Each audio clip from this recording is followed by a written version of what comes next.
Hey everyone, just wanted to talk through a topic that I've kind of provided a bit of content about recently, kind of pre-workout nutrition, and questioning whether actually for CrossFit performance is actually more important than post-workout.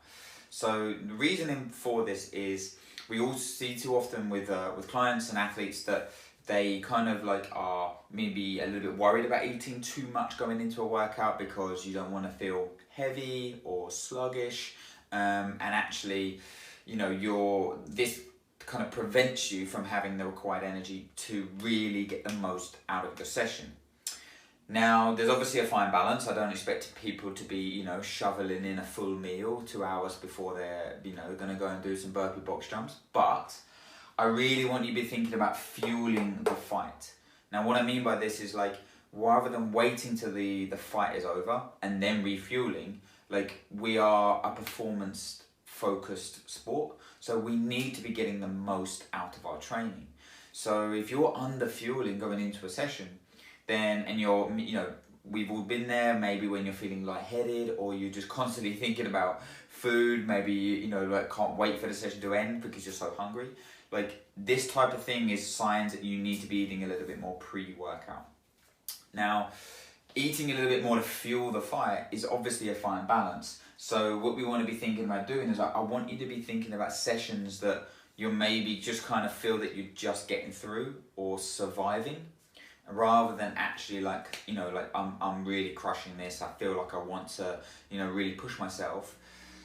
And there might not be every day. It might be just specific ones. So a lot of the time we see like on a Wednesday or a Thursday, after a bit like 2 or 3 days and we accumulate a little bit of fatigue, this is when maybe we need to eat a little bit more pre-workout. So I'm not saying that you need to be shoveling in a load of food before every single session. What I want you to do is look at your week and maybe map out when you feel that like, I'm just getting through on this session here. Now, I like to have a consistent calorie intake relative like across the week. So rather than like high days, low days, medium days, like it becomes too confusing. But this is a really useful strategy in terms of identifying when you are thriving and when you are surviving. And then adding in a little bit more pre-workout on those days.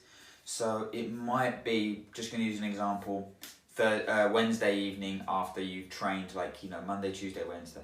Or maybe Saturday mornings when you really kind of pushed hard in the week. It's the last session of the week and you just want to get through, like eating a little bit more of these times to get the most out of that session, to create that stimulus for adaptation.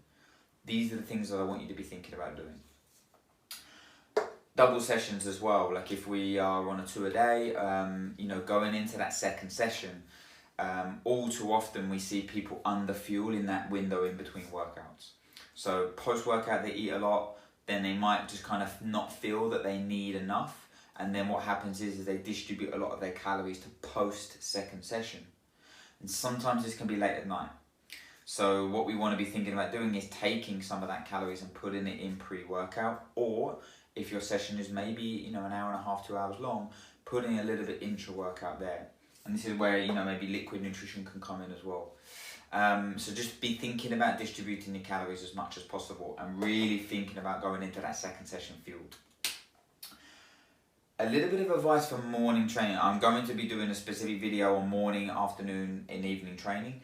But for morning training, we have found so often that even just taking, if you have a recovery shake, so like maybe a 2 to 3 to 1 carb to protein ratio drink, or a really kind of like, easy like snack, or, something like a fruit juice and some aminos or some protein, using something pre the morning session. And I know a lot of people don't want to eat or anything like before an early morning session, but having something before your session is so powerful, and we see it works so well just in terms of just providing that little bit of a boost before your session. So if you are doing something that's maybe a little bit more than like a zone 2 or a lower intensity, so maybe it is a metcon, maybe it is some lifting in the mornings, just try using something like I said, like a fruit juice with a bit of protein, maybe a small snack with some fruit,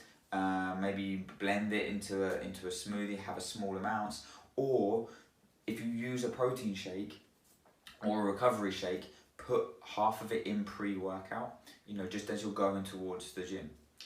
This is a really, really useful tip, and I would just ask you to try it for me. Again, liquid nutrition. And now the last thing I want to talk about is like pre-workout nutrition. Like, what should I be eating? Now, pre-workout, I want you to be thinking about trying to make that around an hour and a half, 90 minutes to 2 hours before.